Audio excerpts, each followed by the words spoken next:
Pierre-Henri Dumont, bonjour et bienvenue. Bonjour Christophe Barbier. Après cet hommage à Johnny, mais le héros du jour d'hier, c'était Éric Ciotti qui gagne ce second tour de la présidence LR. Vous l'aviez soutenu juste avant, vous avez co-signé une tribune. Il a gagné avec 53,7% des voix. Êtes-vous satisfait du résultat ou déçu du score un peu modeste ? Écoutez, oui, satisfait parce qu'il n'y a pas de contestation possible. Ça prouve qu'il y a un écart suffisant pour permettre le rassemblement sans avoir les psychodrames que nous avons pu vivre ces derniers temps, ces dernières années au sein des Républicains.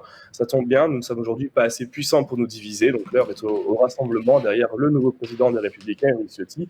Qu'importe qui nous avions soutenu. Moi, j'avais soutenu Aurélien Pradié lors du premier tour. On avait fait un excellent premier tour avec près d'un quart des voix. Et les partisans de Bruno Retailleau lui-même ont évidemment toute leur place maintenant pour travailler main dans la main avec tout le monde. 91 000 inscrits, 63 000 personnes qui ont participé, donc 34 000 suffrages pour le vainqueur. Bon, c'est pas la participation flamboyante de la primaire 2016 ou même 2021. Ce qui est normal, parce qu'on n'est pas là pour désigner un candidat à l'élection présidentielle, un futur potentiel président de la République. On est là pour désigner un chef de parti, donc ce sont les militants qui votent. Pardon de le dire, mais c'est quand même le premier mouvement de France en termes de nombre de militants, nombre de votants. Monsieur Séjourné, nouveau secrétaire général de Renaissance, a été désigné seul candidat par Emmanuel Macron, et il y avait 12 000 personnes à leur congrès.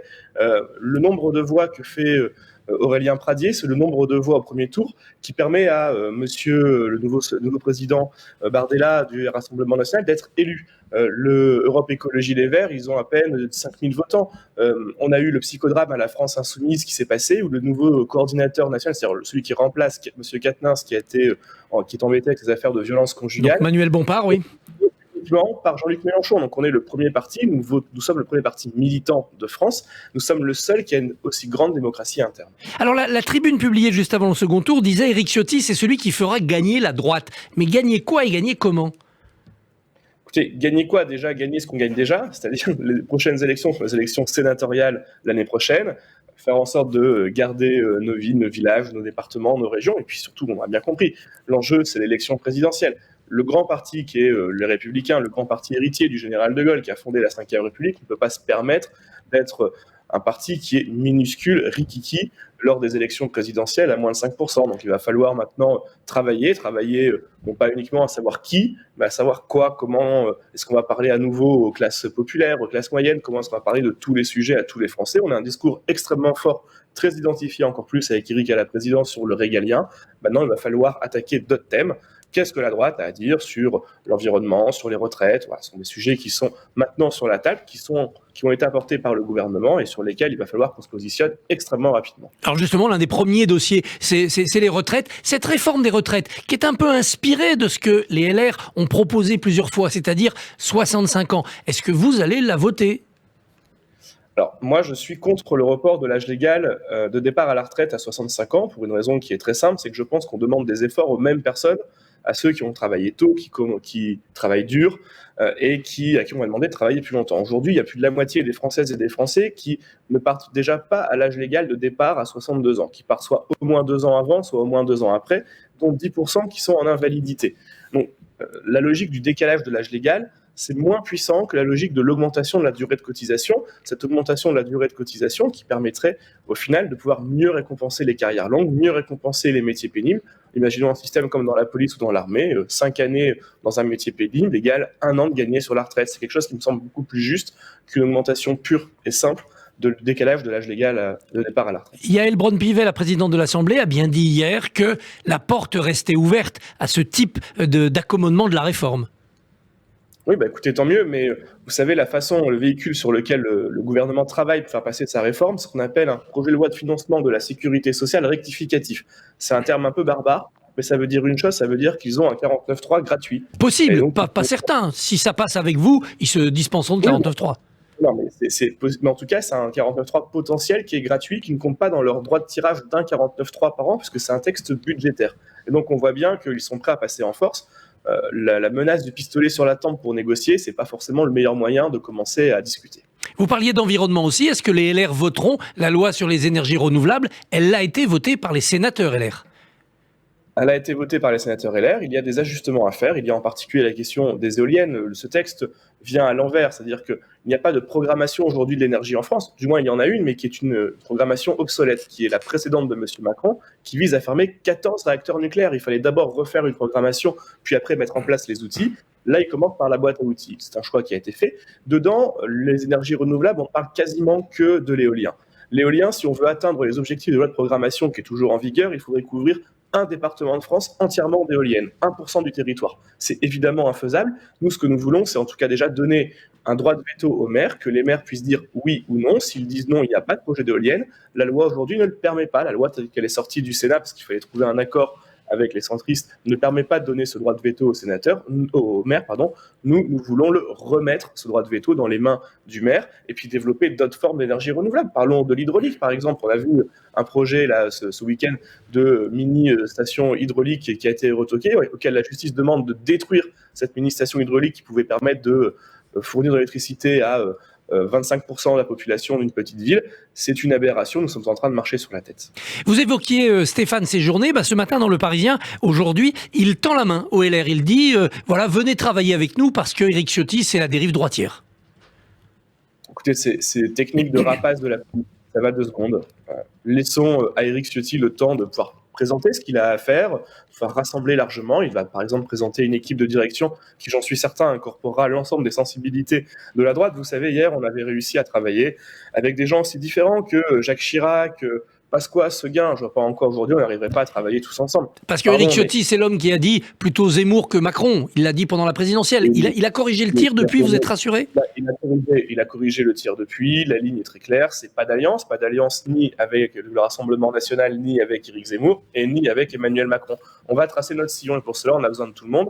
Et tous les rapaces à côté de la politique qui attendent qu'une chose, parce qu'ils sont incapables de pouvoir créer de l'adhésion, créer de l'enthousiasme autour d'eux, autour de leur projet, d'attendre que les uns ou les autres partent sur des procès d'intention, je pense qu'ils en auront pour leurs frais. Alors il y a Emmanuel Macron, mais il y a aussi, pour le futur, un certain Édouard Philippe qui vient de votre famille. Est-ce qu'avec lui, il pourrait y avoir un jour un rapprochement, la reconstitution de l'ancienne UMP ?